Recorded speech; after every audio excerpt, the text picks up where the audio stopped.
Today gonna be talking about 6 different signs that your car battery is about to die.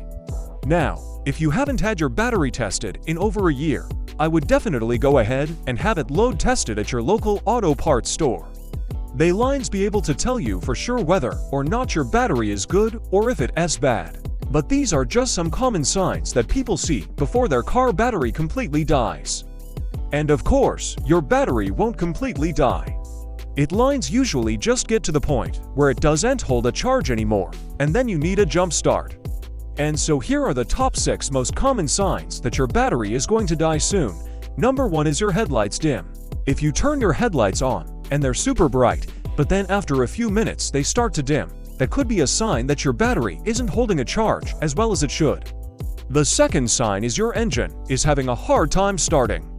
So if you turn the key in the ignition and it doesn't start right up, it cranks a long time, or it sounds like it wants to turn over, but it just doesn't have enough juice to actually start the engine, that could also be a sign that your battery is going bad.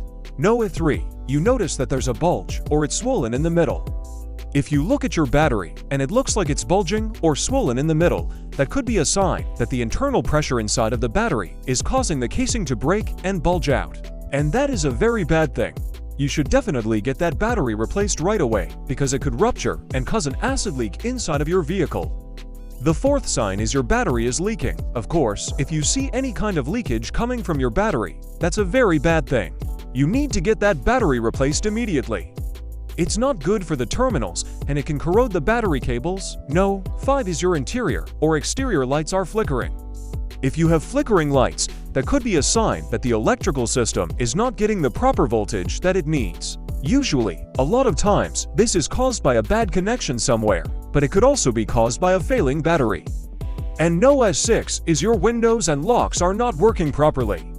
If your power windows and power door locks start to slow down or stop working altogether, that could be a sign that the battery is not providing enough power to the electrical system. So if you're seeing any of these signs, I would definitely have your battery load tested. Let us know what you think. Thanks for watching.